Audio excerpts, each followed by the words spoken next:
Oh, fortune cookies. Should I take this rip off the top? Yeah, if you want. If I can. It's gross, never mind. Yeah, it's kind of leaky. Yeah. But then it's like the Instagram 101 problems. There's no filter. Hey guys, my name is Owen Pearson and this is my good friend Yumi. Hello. We both work in the whole like social media kind of influencer realm. If you didn't know, now you do know. I'm gonna plug in some photos here. So she does. I'm part Italian, so I talk with my hands, so you just have to get used to Okay. it. Yeah. But I was like, what's Italian? Italian. I thought it was like a club or something. Oh no. But hey guys, so welcome to my channel. We're gonna be doing a mukbang, whatever you want to call it. We got some Panda Express here. We got the beef and broccoli, the orange chicken, and the Beijing beef with half fried rice, half noodles. I am so excited to do this. We filmed part 1 actually on Yumi's channel. So if you want to go click in the link in the bio for her stuff, we talked about just a lot of different things. Like what do you want? Japanese cultures, Christian small group stuff, and just a little bit of extra, a little bit of everything. So you can go there, and on that channel we ate some good Korean food. So bibimbap, bop. So now we're gonna get a little traditional mukbang. Yeah, something a little bit less healthy. This is so healthy. I know, protein. I'm actually more excited for this. I like ate half of my bibimbap. But yeah, she saved the room for this. So yes. I'm so excited. Anyway, thank you guys for coming to my channel. Make sure to comment down below what your favorite fast food is. Subscribe if you want to see more of this, or yeah, just give us your suggestions of what we should eat. Maybe we'll do this in the future again too if you guys like it. So I'm down to eat on so camera we did anytime. we're gonna split it because we want to make it like you guys are here eating with us. I'm gonna actually. There's like a lot so of nasty. Ew. It's dropped on us. Ew, it literally sprayed me in the face. It's disgusting. That's why it's so good. It's all that juice. Yeah, it's hella juicy for sure. Juice. Should we just like ladies first? Well, I feel like it's gonna avalanche on my plate. It's like I was half expecting you when I said ladies first, like to say we're both ladies. Oh. Oh my gosh. Broccoli down. Coco.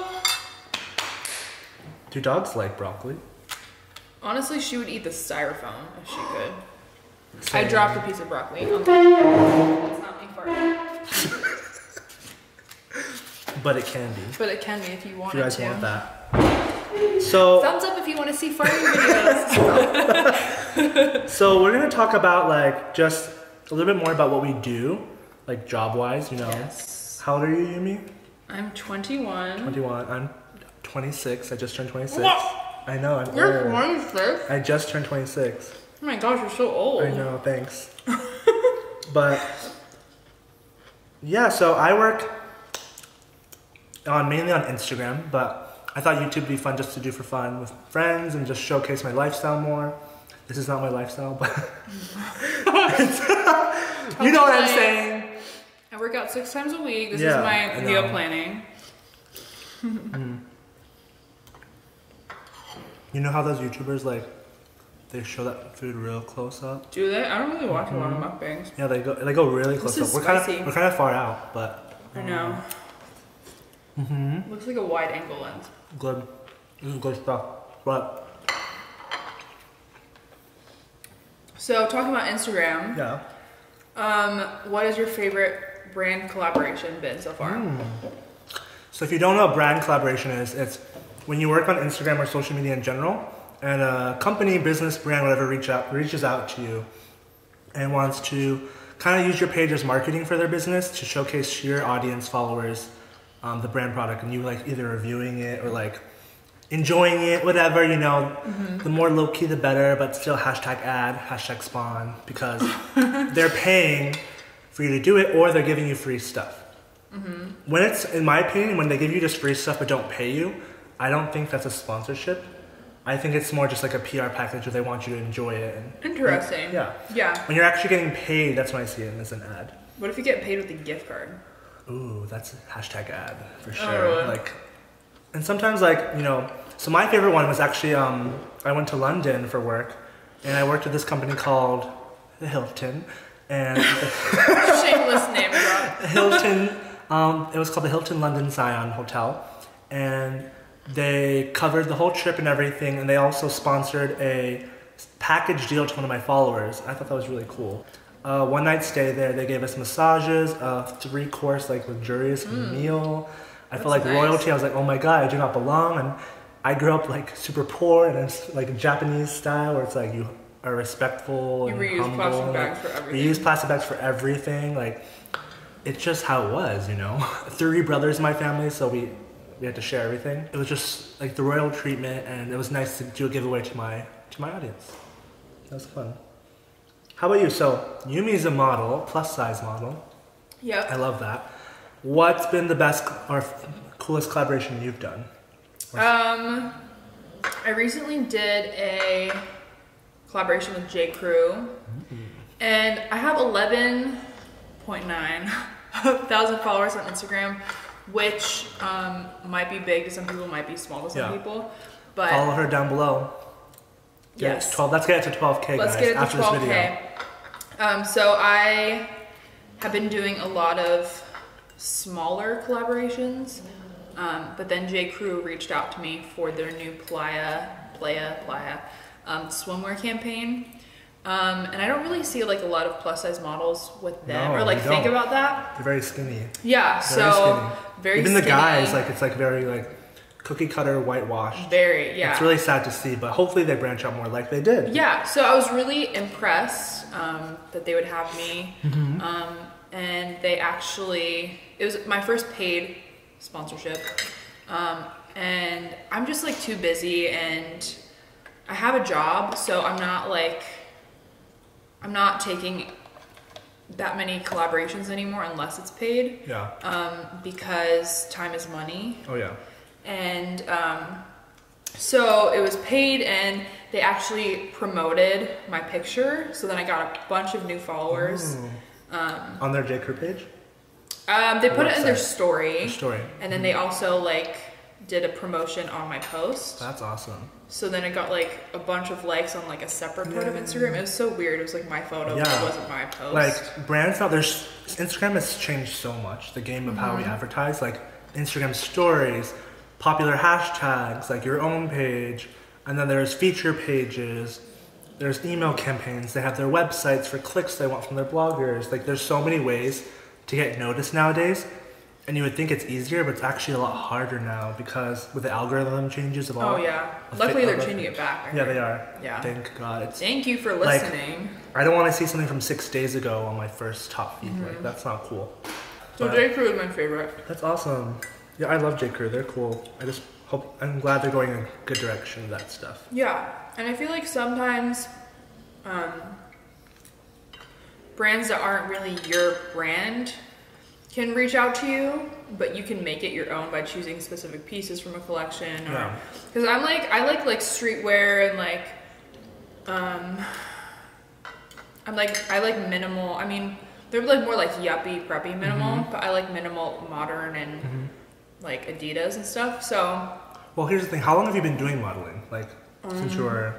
That's why I asked about 12. ages. She's been doing it since she was 12. I've been doing photography / Instagram influencing, whatever you want to call it, for like about 4 years now.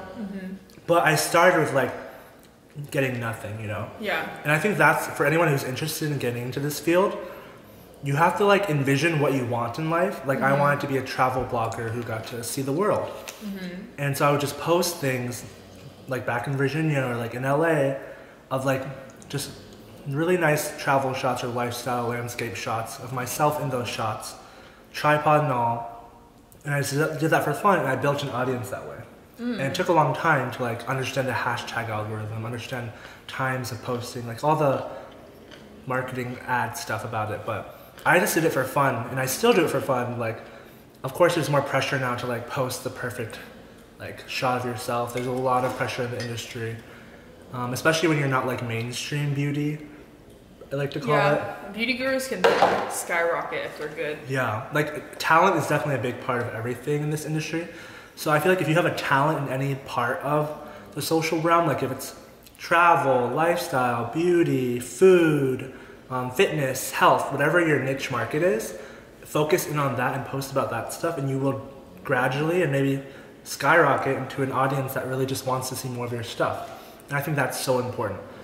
So is that your tip for people who want to grow their following? Yeah, for sure. Like, I mean, Find your niche. yeah, find your niche. Don't try to do so many things at once. It just gets overwhelming and you confuse your audience. Like, that's totally fine if you're like a huge YouTuber or like you have a really built audience that's been with you for so long. Like, then they just want to see your daily life. They just want to be a part of your journey. But if you're just starting off, like, focus in on one thing you absolutely love and keep going, you know, don't give up. Like, I always tell people, never give up on yourself. Like, if you give up on yourself, then no one else is going to believe you and they will not buy into you. Because you want them to buy into what you're wearing, what you're doing. Like, that's the whole You have to believe job in you part. more than anyone else will. And then people will. You have to believe in you and me. But you have to eat more. I'm like, You're not eating. are you kidding? I ate like all of this. I'm saving this orange chicken for you because I don't know what that Never is. say that to a model. Oh, I'm a different kind of model. Yeah, you eat that. I don't know what this is. Beef. Taste test. Beijing beef. It's good. Trust. Clearly not trusting enough. Nope. Yes? No? No. Okay, I'll get more of it then. So, It's like orange chicken, but like the cousin of orange chicken. yeah, but it's like the hot cousin. The hot cousin. Uh-huh. I would rather have orange chicken than their hot cousin. Orange chicken is a staple. No, yeah, orange chicken is like the main person in the group. Ooh, this noise. ASMR. Yes. Mukbang. Eating. Story time. Do you have a fun story? I was gonna say, do you slurp your noodles? I slurp. These are hard to slurp. So, If I'm eating pasta, I'll actually cut it into a grid. like I meant to say this in your video, but we didn't have noodles. Like in Asian culture, specifically Japanese culture, you're supposed to slurp your noodles to show that you're enjoying it. Because they don't talk, like they don't like give compliments in Asian culture. So slurping is a sign of compliments. Really? Isn't that weird? Do you have any like weird things you do with your... Wait, what was your question again? What did you ask? I remember. Do you have any weird Story time. story time? Actually, I don't know if this is appropriate. You don't have to put this in there, but I remember you were talking to me about this guy you met on Tinder and what he did to you. What did you do? Does he follow you? Maybe. He like, you were, he went to the bathroom Oh, and came back naked or something. Oh yeah. If you guys want to hear like Weird Tinder stories. weird Tinder or dating app stories, because it's hard being gay in this world. Like, actually, dating in general is hard. Like the whole fantasy. Like, I'm a hopeless romantic. Are you? I grew up watching Disney Channel. 90s rom-coms are like Yes. my fuel. They kind of Well, tainted me though. You like, could correct me if I'm wrong, Yeah. but I feel like the cloud over the gay culture is over-sexualized. Oh, yes. Right?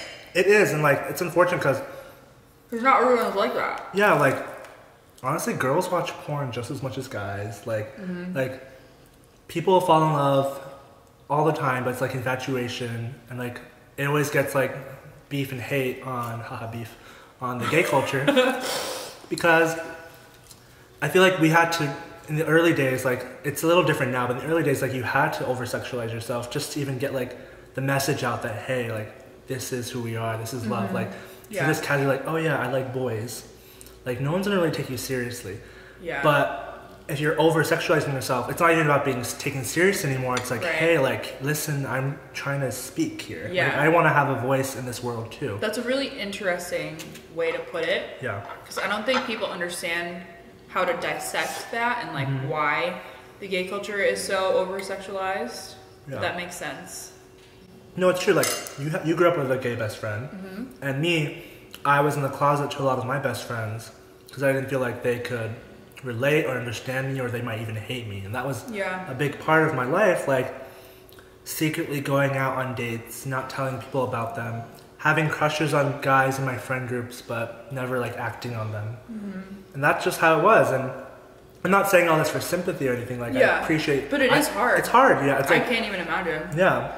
I'm and so like, expressive. yeah, I'm expressive too. Yeah. I'm like emotional and like I like to talk. Yeah. But just imagine like 20 plus years of your life just like hiding it all from everyone you love. Yeah. And some people even longer. Yeah, and like that's what's like. I know. Like it's in important. their 40s, or they never come out. It's Yeah. crazy. Like I haven't posted in a long time, so probably my last video on my channel is my coming out video. I think so. Yeah. Yeah. And like I worked out with an amazing photographer. His name's Jake Dom. He lives in LA, but that video has so much of like my heart and soul in it because that's the words in there like very, I guess, poetic you could say, of like how it was growing up. And it's not meant to be like somber and like sad, but it's being very real and authentic with like, hey, these are the pains that a lot of the LGBT community feel. Especially like if you are part of the Asian American community, like Asians aren't necessarily seen as sexy. Not that I want to be seen as sexy, but it's like not even seen as like worth pursuing, I guess. Right. In the Asian culture, it's very much white and black, you know, like Yeah. there's no gray line or color rainbow in between where, Sometimes it's kind of frigid. yeah. And even in the Asian gay culture, it's like very like, meh, like bland, like, I think because a lot of us were so like introverted with our feelings, like Yeah. In general. yeah, we didn't have time. Yeah, in general, not just in sexuality, but in Yeah. Like anyone culture. Yeah, who's Asian, like you're not really encouraged to share things. So then to like be like, and I'm gay. You're like, okay, just get out. You know, like obviously. like when I came out to my mom, she was like, "Gay, eh? Like nani? Like meaning what? Like." Oh yeah, is there? She didn't even a know like word she didn't even know what it describe meant. It doesn't even process in her mind that it's a possibility. Yeah. Yeah. Do you want water? It's really I like, do. spicy. I'm so Okay. thirsty. Haha, thirsty. But like talking about my parents, I guess, like I love them with all my heart. But I kind of tell this to everyone who comes out to their parents, or at least people who ask me how it was for me and my parents. Like, just think how long it took me to kind of come out to myself. Where coming to a point in my life where I can come out to others, I need to give the same time and respect and love and nurturing or patience, for the most part, lots of patience to the loved ones I come out to that don't really understand it or don't really support it at all. Their own time to figure it out and like see what it means. And I had one of my good friends, she said like, you know, for most of my life, thank you. Water, stay hydrated. Water is honestly my favorite drink. There's something floating in mine, but I'm just gonna drink it. I trust that's good. But like I had a friend who said like before I came out to her, it was just like a taboo topic or like a political topic. Until I actually came out to her, she didn't really register that this is something that she should care about. And that makes sense with anything, like, you know? A lot of people just fear what they don't know. Even like people who don't grow up around people of color, they have like a stigma. They have an idea of a person because of the media or like what they're taught to believe. Like if you're growing up in a Christian homophobic household, the first gay person you meet, you're gonna be like, oh, you know, because you don't know gay people. So of course you're gonna fear what you don't know. So why be homophobic, transphobic, XYZ when you could just be quiet? I love that. That shirt. I saw Superwoman wear that shirt. I was like, Really? that shirt. So good. But a lot of people just fear what they don't know. So it's like good that there's people like Owen on YouTube that can educate you and show you that not all gay people are crazy or satanic or whatever you think they are. That. Thank you. Or not all Christians are judgmental and weird. Exactly. It's like, let's just love people. Let's just be there for them, accept them for all their flaws, all their victories. I think that's so important, for sure. Yeah. This was so spicy. I know. It's more spicy than the bibimbap. Which is on her channel. What do I want to say? How many siblings do you have? 3? They're all boys? I have 2 younger brothers. There's 3 of us. All boys. And you have 1 sister. Younger. So we're both the oldest in our family. I think that's why we She's get along. sleeping downstairs. Yeah, it's like 1 p.m. She never wakes But up. that's the life of a model. Did you always feel like responsible for your younger sister, like that you had to take care of her growing up? I still take care of her. Oh yeah, you mentioned, you texted me that the other day. Yeah. She left school to pursue modeling. So she's like growing up fast, but in a way like missing out on growing up in a traditional sense, I guess, like in high school. So I feel like a lot of it is like me teaching her like some life things. And that's how it was with my brothers too. Like, we're 3 years apart, and they would literally get my hand-me-downs, but they would literally be taken care of by me because my dad worked full-time. My mom always did missionary work for the church. Like, she was so busy with the church that she really put the church before our family, and it just kind of was a norm in our family because a lot of the other parents in my community were the same. So me and my friends kind of raised each other. And the older ones, which was me, I was one of the older ones. I was in charge of like a lot of things, like birthday And you were parties. a youth pastor. Yeah. So you're like always in charge of people. Youth pastor to gay influencer. Yeah. That's so funny. I know. So, and I just love my brothers. So it's like, I want them to be successful. I want them to do better than me. And like my brother Eugene, he's like a great pianist. And Leo is like a professional, he's the middle child. The middle child, they're always kind of looked past because like they're not the baby of the family, they're not the oldest with the responsibility. So like I feel bad for Leo growing up. But he was good looking, he was like the class clown, like he had everything going for him. And now he does professional frisbee. That's cool. He's really good. It's like I hated frisbee growing up, and like everyone in my church played it. But whenever they would talk about sport. it, I like if there's like a flying object nearby, I'm usually gonna get hit by it. Yeah. Bouncing. Yeah, but he's super talented at that. So like that's kind of the dynamic of my brothers. Like Eugene was like the artistic one. He was also book smart. Like he did like all AP classes, super smart. Like always getting good grades. Leo was like just funny, sporty guy, and then there was me. I was like kind of like the closeted creative. Like I was good at photography and like being creative and like designing things and party planning and like initiating a lot of events, but I couldn't really fully be myself to really launch that into my everyday life. So now with my Instagram like social media jobs, it's like I'm able to review and showcase my lifestyle with an environment that is also supportive. Like LA, Vegas, this whole area is very like influenced by the LGBT community and just like a bigger community in general that is very open-minded. So what do your brothers think? I guess like the family is always like a hot button issue if your parents aren't like super supportive. It's always like, you know. But I feel like siblings are a whole other ball game. But it's like weird for me because my sister and I are so close and like we have a lot of the same. You guys, I always thought you were like almost twins, like so close in age, but you're like a lot older. Yeah, I'm 4 years older than her, but we have like the same humor. Yeah, they really do. And like a lot of the same perspectives on things. But different modeling careers and different music lives for sure. But as far as like anything else, like I know that if I was gay, like she would be like, "Oh, you're fine, dude," you know. But it's not like that for everyone. Luckily, my brothers, at least my middle brother Leo, Eugene wasn't as vocal about it, I guess, because he's still young. I just sat him down and I was like, this is before I was moving to LA too, and I was like so nervous. But I told him, and like we both got emotional, and he was just so supportive. He was like, yeah, and like he was like, I have some gay friends that are in college too, and like I'm totally like it's normal. It's like just part of life. And he's just like, I'm just glad you told me, and you felt like you open up your world to me. He was like so grateful. He was like, you're always my older brother. You're always taking care of me, so I always need to support you. He's like, I know mom and dad aren't going to be supportive, but I'm here for you no matter what. So it was really like that changed my life. Like that you said that to me, because that's the validation I needed from him. Of course. My whole life, because I knew he loved me, but it's a different. And brothers, you know, we don't share lovey-dovey stuff all the time. Yeah. It's like more action. Like they show through like being there. Love you, bro. Yeah. I'm not crying. Yeah. Okay, you need to eat more. I'm tapped out.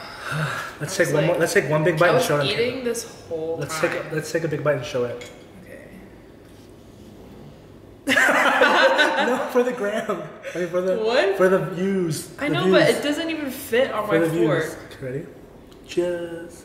Ching. I'm like nervous. This fried rice is gonna fly over. You still have to eat this egg roll. Oh god. And the fortune cookie. You can see my posture that I'm just in food coma. Yeah, I'm getting there. Oh. Because social media is like your main job, Yeah. right? What is your favorite thing about working in the social media field? Ooh, good question.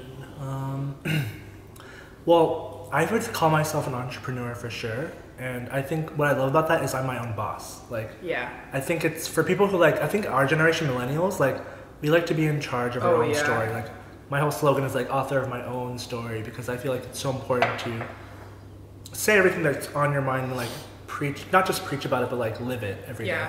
Like my bracelet says, live what you love. I don't know if you can see that. It's from a brand called Mantra. And they reached out to me and they wanted to collab with me, you know? And I work with brands that I really do support and love. And I love meeting people in the business field that are just starting to learn about influencer marketing because it is a new thing. Like the past 2 or 3 years, it's really when it's launched.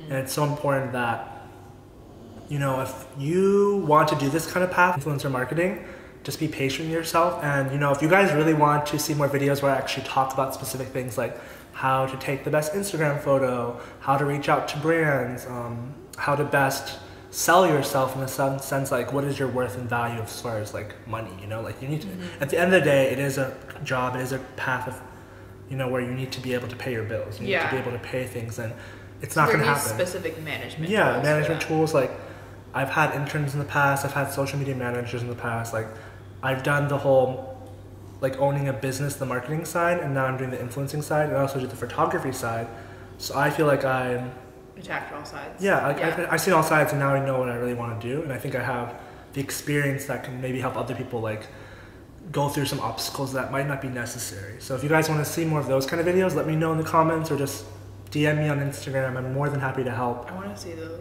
Yeah. My camera shut off, but YouTube. We should wrap up because I'm scared it's gonna keep shutting. Okay. We're gonna wrap this up. We didn't eat the egg rolls, I'm sorry. This is more of a story time than a mukbang. But we're still gonna call it a mukbang. Mukbang. So we gotta do the fortune. The noise is really important. I'm gonna take a bite for you guys. Owen doesn't eat these apparently. Your best is enough. That's very therapeutic. Thank you, Panda Express. You're pretty good actually. Oh, the cookie or the fortune? The cookie. Oh, it just tastes different than I usually get. My fortune says, being thankful will deliver good news this week. Ooh, that's exciting. Because I'm going to LA next week in New York City, so I need this fortune. But yeah, thank you guys so much for coming to this channel. If you came from Yumi's channel, welcome. If you're new, or if you're just a mukbanger, like welcome, or a story timer, just so grateful. That should be my outro. I just want to say grateful, but I'm so grateful that you guys have come here to my channel. Definitely will have more videos for you guys in the future. Thank you again for Yumi for coming to my channel. Check out her. I'll have her Instagram and her YouTube down below.